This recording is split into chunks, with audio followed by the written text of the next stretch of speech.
I'm gonna puke.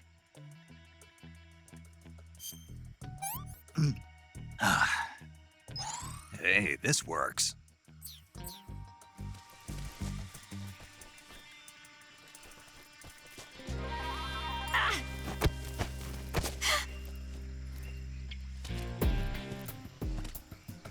Up, up, down, down, left, right, left, right. I don't remember the rest.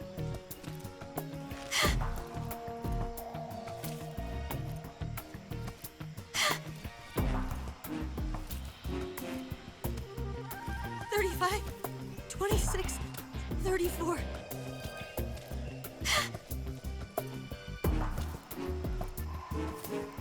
And then, when I was 17, what are you doing?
Come on, Snake.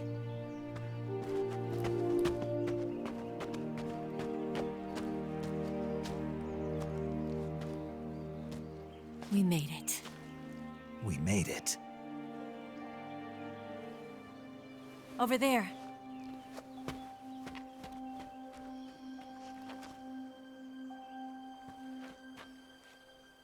It's the boss, isn't it? I'll go get the wig ready to take off. Right. I'll leave you two alone. But come back in one piece, okay?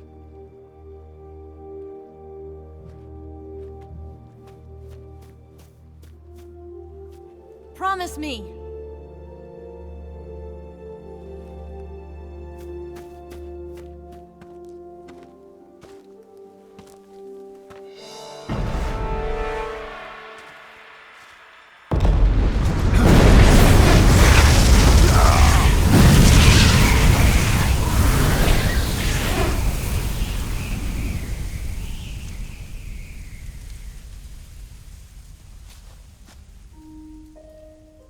Life's end.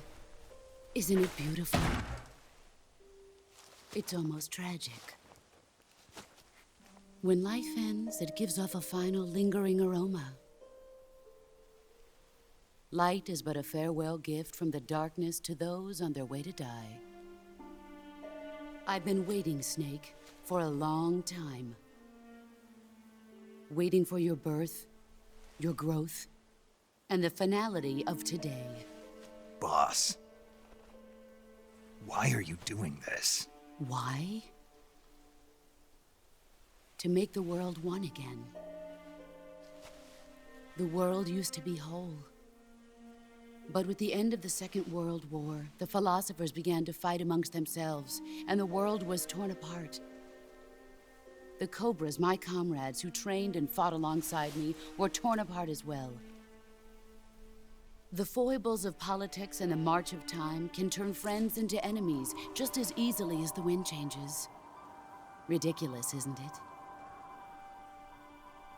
Yesterday's ally becomes today's opposition, and this Cold War? Think back. When I was leading the Cobras, America and Russia were fighting together. Now, consider whether America and Russia will still be enemies in the 21st century. Somehow I doubt it. Enemies change along with the times, the flow of the ages, and we soldiers are forced to play along. I didn't raise you and shape you into the man you are today just so we could face each other in battle. A soldier's skills aren't meant to be used to hurt friends. So then what is an enemy? Is there such a thing as an absolute timeless enemy? There is no such thing, and never has been. And the reason is that our enemies are human beings like us. They can only be our enemies in relative terms. The world must be made whole again. The philosophers must be reunited. I will devote my skills to that purpose. And with the Colonel's money, I will achieve that end. Just as I once created the Cobras. They are my family. I may no longer be able to bear children, but I still have a family. It was November 1st, 1951. I was in the Nevada desert participating in atomic testing. The name Nevada is derived from Spanish, covered in snow, white as snow. And snow is exactly what I saw in that Nevada desert. It froze my blood white. Snake, you were an atomic test subject, weren't you? On Bikini Atoll. That's part of the reason I was drawn to you. You and I are alike. We're both slowly being eaten away by the karma of others. We'll never have the chance to die peacefully of old age. We have no tomorrow. But we can still have hope for the future. In 1960, I saw a vision of the ideal future from space. 3 years earlier, the Soviet Union had succeeded in launching Sputnik, the first man-made satellite in history, into orbit. This came as a huge shock to the United States. In response, America threw everything it had into its own manned spaceflight project, the Mercury program. Even as the Soviets seemed poised to send their first man into space, America was still experimenting with chimpanzees and rockets. The government wanted human data. So they secretly decided to send a human being into space. I was the one they chose. At the time, they didn't have the technology to block out cosmic rays, and whoever they sent up would inevitably be exposed to heavy radiation. That's why they chose me. After all, I'd already been irradiated once. Of course, you won't find any of this in the history books. I could see the planet as it appeared from space. That's when it finally hit me. Space exploration is nothing but another game in the power struggle between the US and the USSR. Politics, economics, the arms race, they're all just arenas for meaningless competition. I'm sure you can see that, but the Earth itself has no boundaries. No East, no West, no Cold War. And the irony of it is, the United States and the Soviet Union are spending billions on their space programs and the missile race, only to arrive at the same conclusion. In the 21st century, everyone will be able to see that we are all just inhabitants of a little celestial body called Earth. A world without communism or capitalism, that is the world I wanted to see. But reality continued to betray me. In 1961, I was sent to Cuba, to Bahia de Cochinos. It was part of a CIA-sponsored invasion under the guise of taking Cuban exiles back to their country. But the US government betrayed them. Our weak-kneed president held back their air support. Defenseless, the exiles were annihilated by the Cuban army. All I could do was watch in silence. I was set up by the very country I'd sacrificed so much for, by the very government I dedicated my life to defending. I was driven from the surface world, and I went underground. Then, 2 years ago, I faced the sorrow, my old comrade in battle. He was my friend. But one of us had to die. I was left with no choice. The sorrow gave his life for me. There is no enmity between us.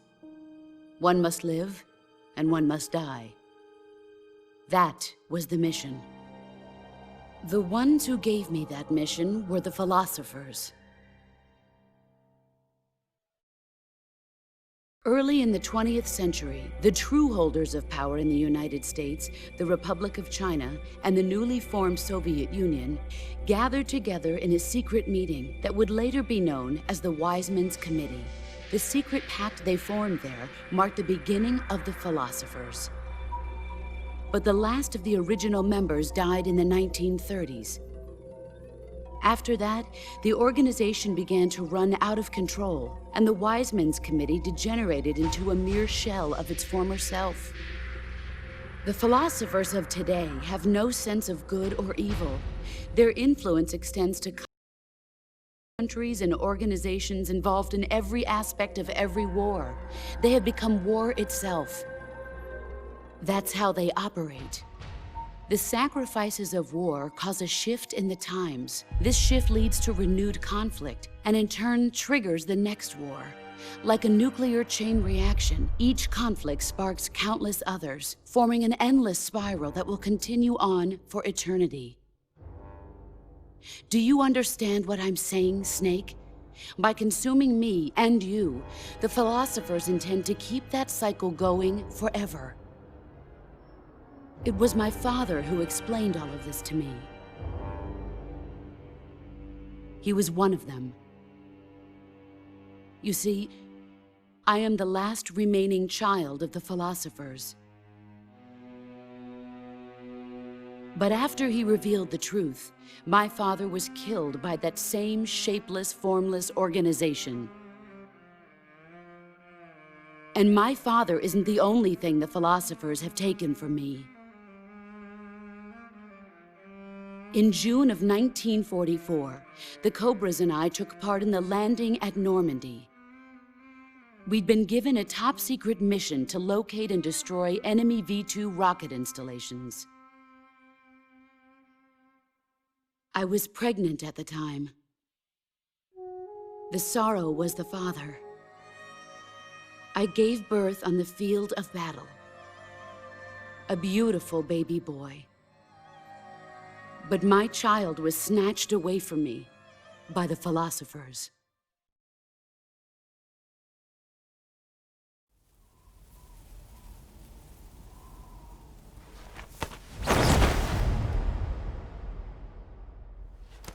Look at this scar. This is proof that I was once a mother. I gave up my body and my child for my country. There is nothing left inside me now. Nothing at all. No hatred, not even regret. And yet sometimes at night, I can still feel the pain creeping up inside me, slithering through my body like a snake.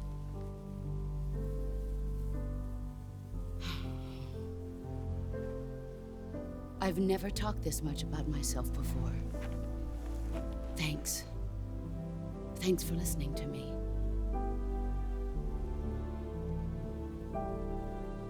I feel content. Snake, commence the operation. I raised you. I loved you. I've given you weapons, taught you techniques, endowed you with knowledge. There is nothing more for me to give you. All that's left for you to take is my life, by your own hand. One must die, and one must live. No victory, no defeat. The survivor will carry on the fight. It is our destiny. The one who survives will inherit the title of boss.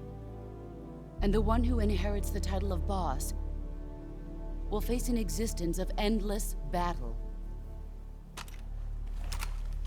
I'll give you 10 minutes. In 10 minutes, MiGs will come and bomb the hell out of this place. If you can beat me in less than 10 minutes, you'll be able to escape in time. Let's make this the greatest 10 minutes of our lives, Jack. Boss. Soldier, finish your mission. Prove your loyalty. Face me. I come.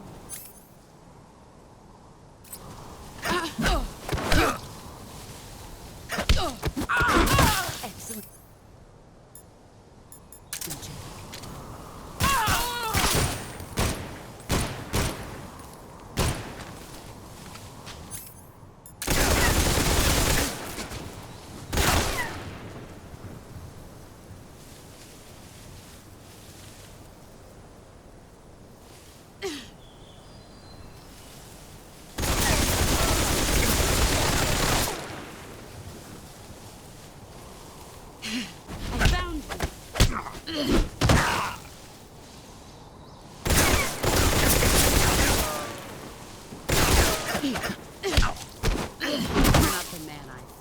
All these actions are nothing to shout at. Play rough.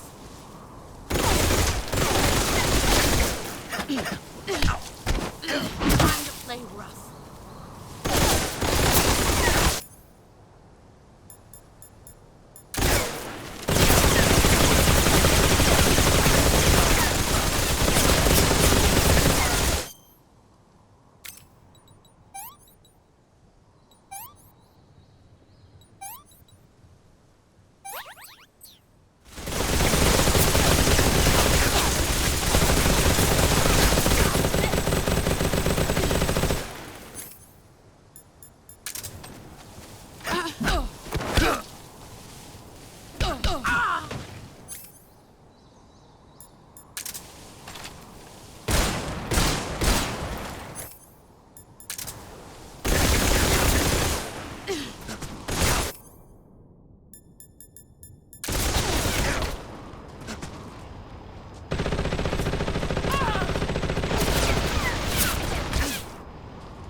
I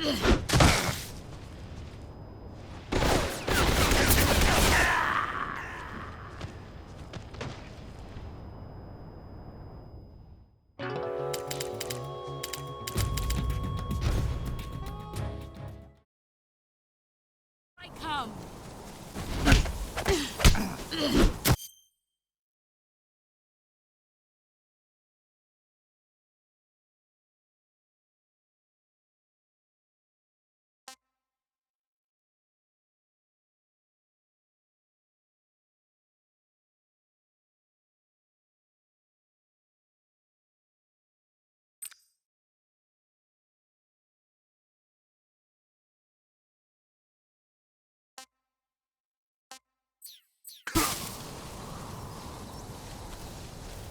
Move or you're dead.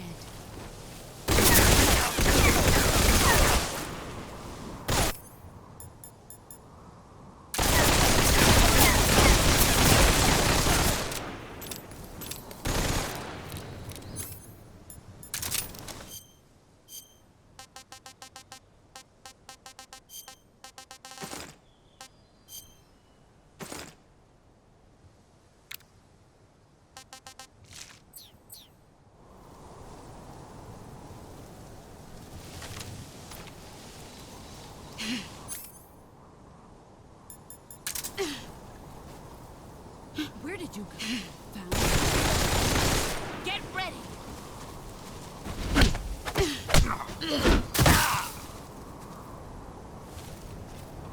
You better run.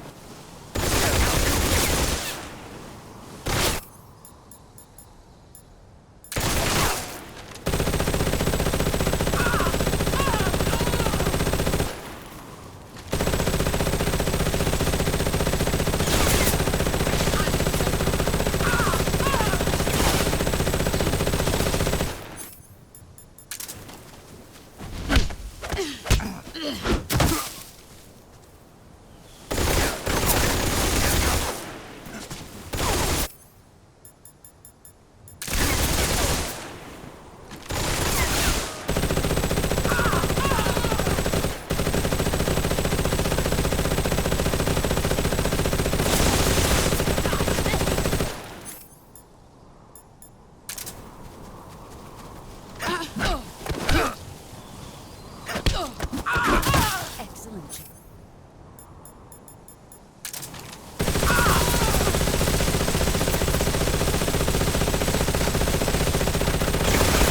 Time to play rough.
Take this. Keep it safe.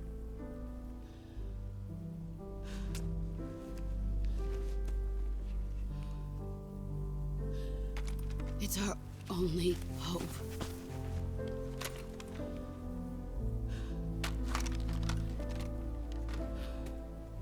A patriot? Why are you giving me this? Jack. Or should I say, Snake. You're a wonderful man. Kill me. Kill me now. Do it.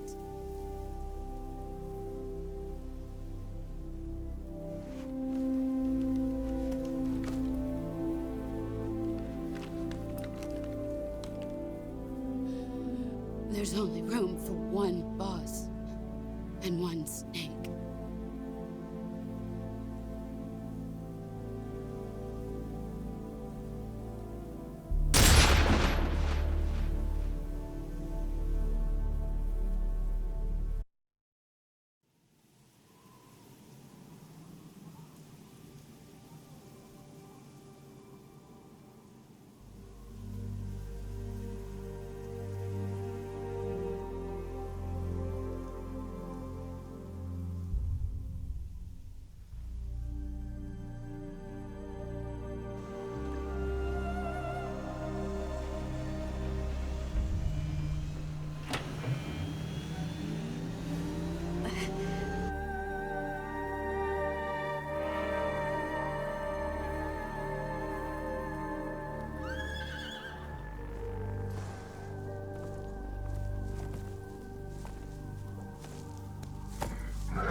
Ready to go, Snake?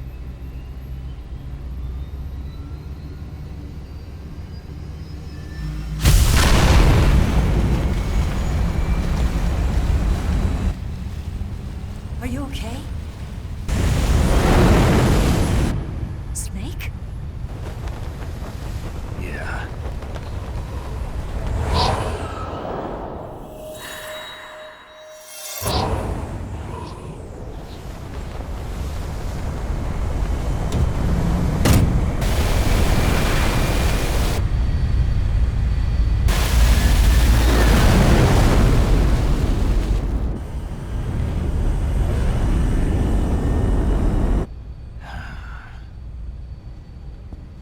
I told you you could trust me.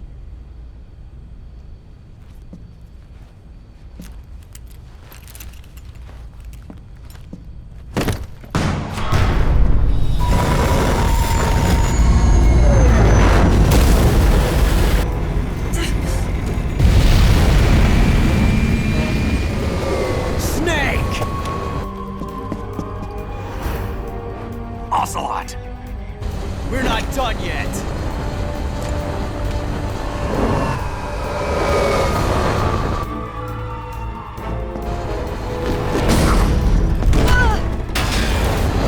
Damn!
Snake, try to remember some of the basics of CQC.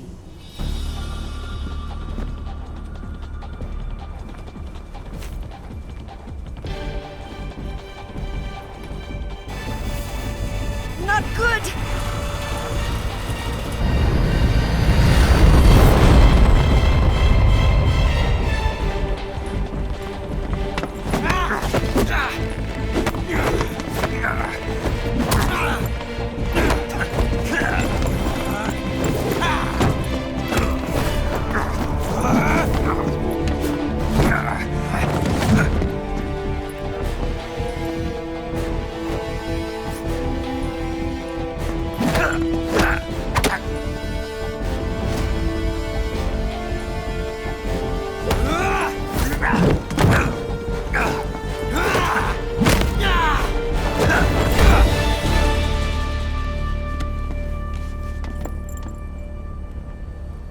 I picked up a few new moves.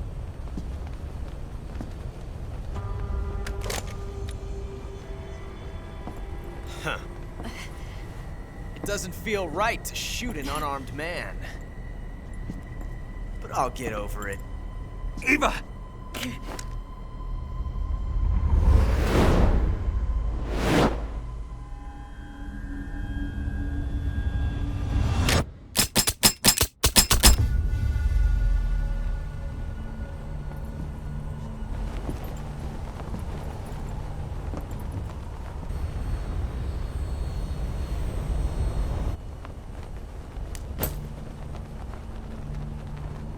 What do you say to one last showdown?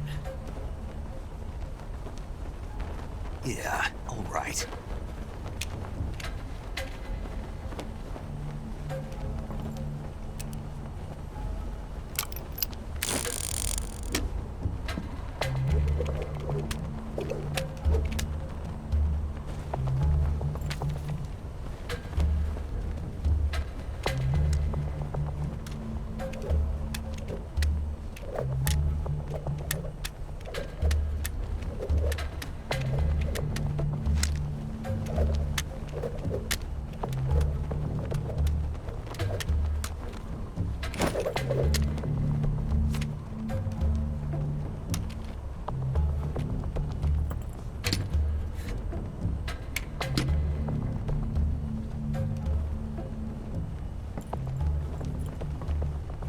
What's your name? Snake. No. Not that name. You're not a snake, and I'm not an ocelot. We're men with names. My name is Adamska. What's yours? John. Very well, John. Plain name. But I won't forget it.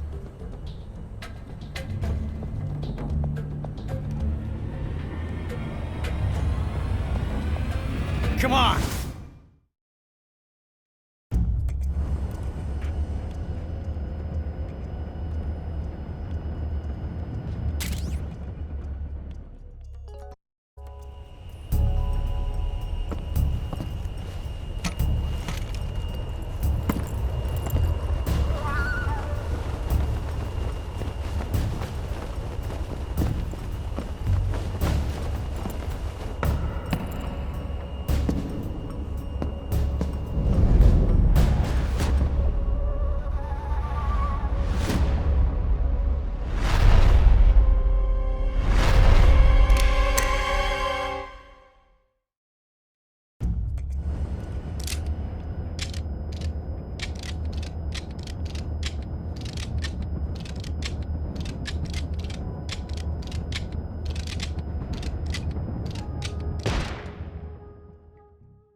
It's a blank. Oh, that was fun.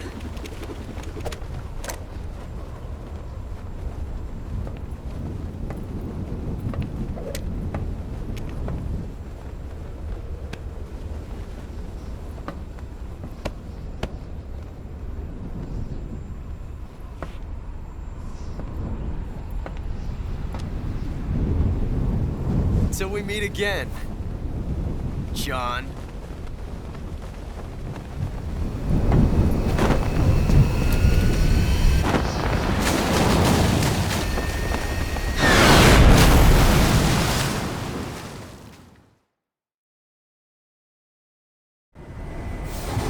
Snake! Give me a hand! Pull!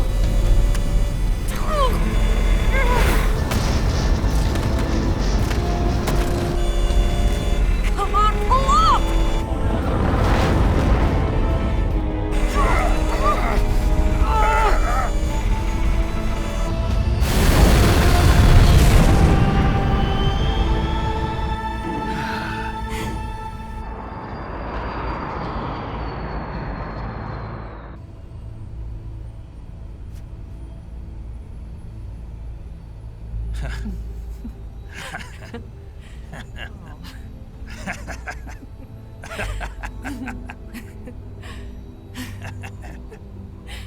We made it. Yeah, we sure did.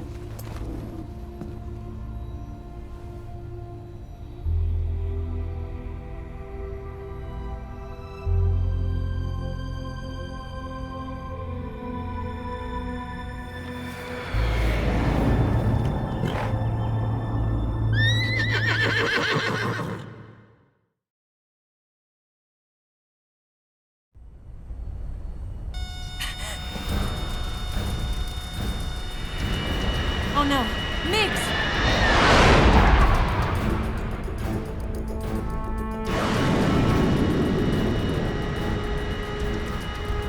There's no way out! What are we gonna do? We've come too far to let them stop us now. Those things have got to be armed. It's no use. There's no way we can outmaneuver them.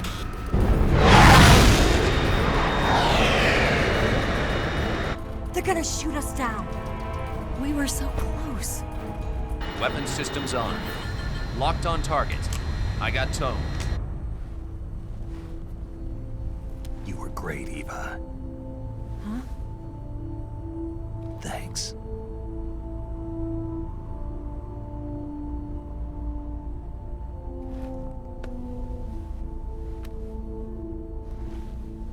Oak 19, this is Control.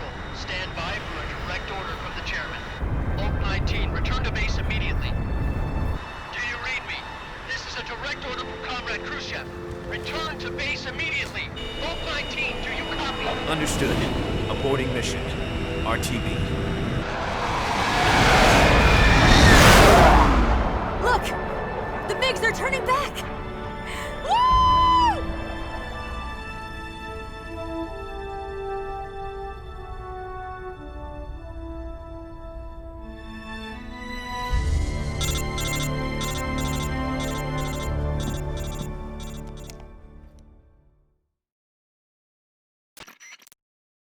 Well done, Snake. The MiGs disengaged. Most likely under orders from Khrushchev. Is this his way of helping us? Who knows? Maybe he didn't want things to get messier than they already are. Or maybe he just wanted us to owe him one. The important thing is, you made it out alive. As long as Khrushchev is with us, I don't think they'll be coming after you. It should be smooth sailing all the way to Alaska. I'm sending someone out to Galena Base to meet you. To meet me? The DCI and the President himself are waiting at Langley. Don't keep them waiting.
So what are you going to do now? Go back to the KGB?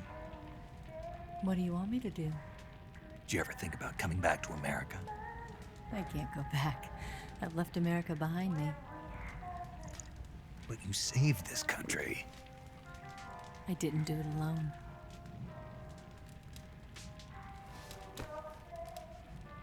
And I still owe you a dinner.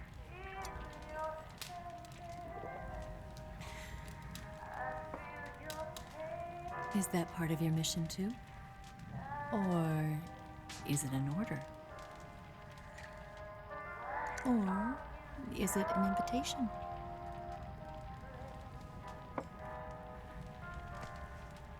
Or a proposal? I don't take orders from anyone now.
Scholars tell us that the first spy in history was the snake in the book of Genesis.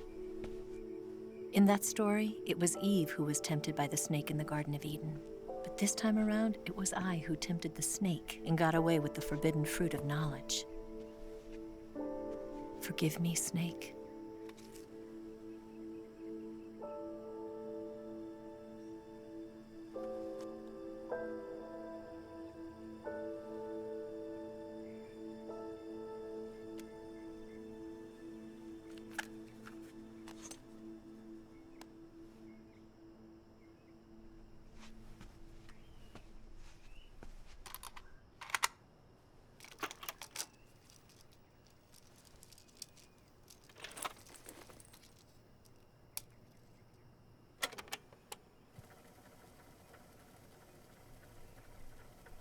Good morning, Snake. I hope you slept well. First of all, I have to apologize. I wasn't sent by Khrushchev. I'm not a KGB spy, and I never worked for the NSA. I'm an agent of the People's Republic of China for the General HQ 2nd Department of the People's Liberation Army. It was all a lie. I tricked you. And I'm sorry.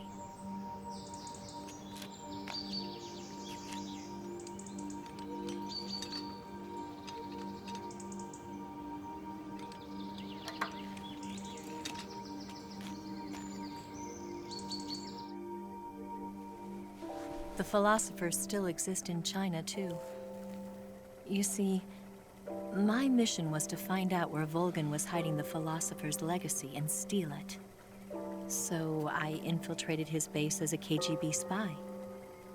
The 2 NSA codebreakers who defected in 1960? were actually both men. The real Adam never showed up at the meeting place, saving me the trouble of having to eliminate him. I sneaked in by pretending I was Eva. And you and Sokolov and Volgin, you all believed me. The philosopher's legacy was originally held in common between the US, Soviet Union, and China. We couldn't let the Russians and the Americans take it all for themselves. The Chinese government had its eye on the legacy too. I got the film containing the legacy, and also the nuclear missile launch data from the Shagohod. 5 years ago, the Soviet Union stopped supplying us with nuclear weapons technology. Since then, China's Liaodong easing, hydrogen bomb, and space rocket projects have fallen behind. But with this data, our country will be able to develop its own nukes. We'll create a deterrent force to rival those of the US and Soviet Union. Everything has gone according to plan, thanks to your help. I too am one of the philosophers.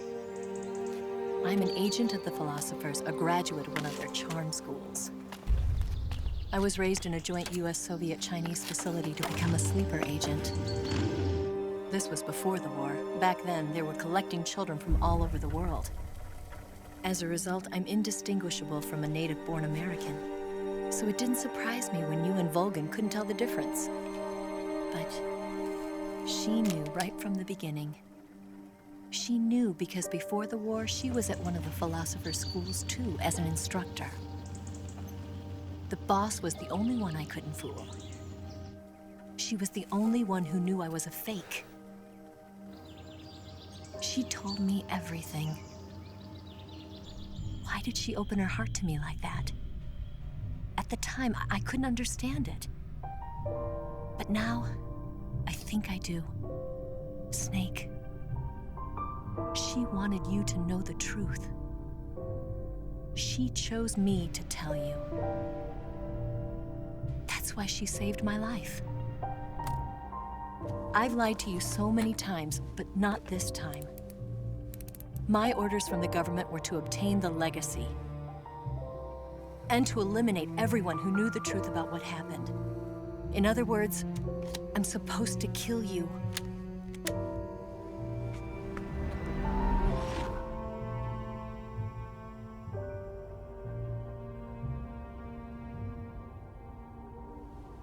But I can't do it.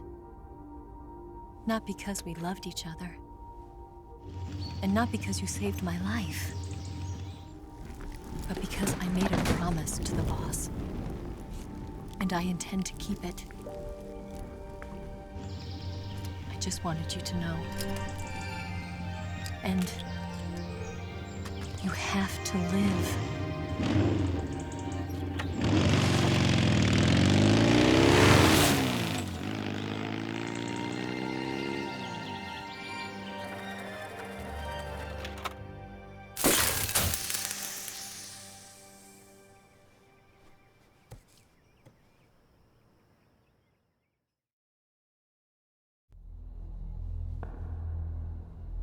Snake, listen to me.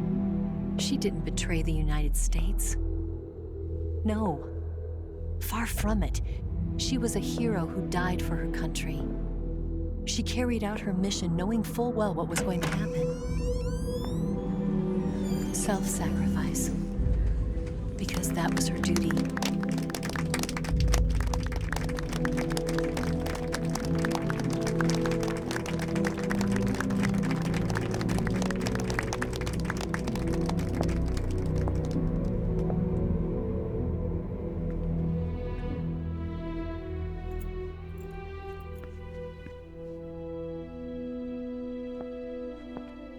You are above even the boss. I hereby award you the title of Big Boss.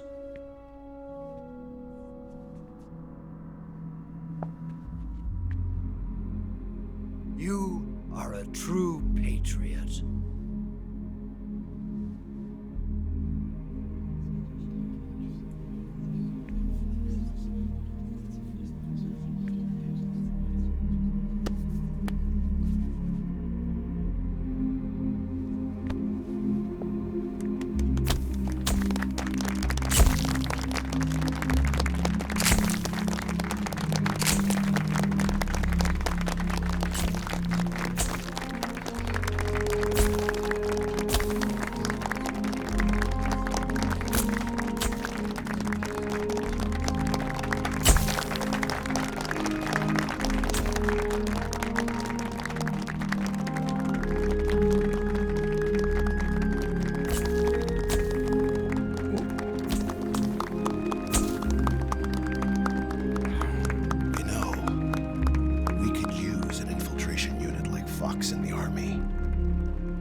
take him to handle our top secret sneaking missions for us. A man who combines the qualities of a soldier and an agent. The boss's defection was a ruse set up by the US government. It was all a big drama staged by Washington so they could get their hands on the philosopher's legacy. And the boss was the star of the show. They planned it so that they could get the legacy that Colonel Volgin inherited and destroy the Shagohod at the same time. Only a legendary hero like the boss could have earned Volgin's trust. Finding out where the philosopher's legacy was hidden was to be her greatest mission. Everything was going according to plan. But then something happened that no one could have predicted. Colonel Volgin fired an American-made nuclear warhead at Sokolov's research facility. Khrushchev demanded that the US government provide proof that it wasn't involved. They couldn't just abort the operation to steal the legacy. So the operation itself was greatly expanded and revised.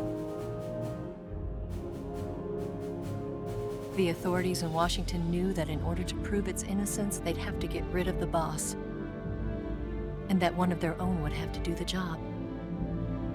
The public couldn't be allowed to find out about it, not ever. This, they concluded, would be the best way to keep the whole thing under wraps. The boss wouldn't be allowed to come back home alive, and she wouldn't be allowed to kill herself. Her life would be ended by her most beloved disciple. That was the way the government wanted it. That was the mission she was given, and she had no choice but to carry it out. Her death at your hands was a duty she had to fulfill. Out of duty, she turned her back on her own comrades. A lesser woman would have been crushed by such a burden. The taint of disgrace will follow her to her grave. Future generations will revile her. In America as a despicable traitor with no sense of honor. And in Russia as a monster who unleashed a nuclear catastrophe. She will go down in official history as a war criminal. And no one will ever understand her. That was her final mission. And like a true soldier, she saw it through to the end. But I think she wanted you, of all people, to know the truth. She wanted to live on in your memory. Not as a soldier, but as a woman. But she was forbidden to tell you herself. And that's why she told me. Snake, history will never know what she did. No one will ever learn the truth. Her story, her debriefing, will endure only in your heart.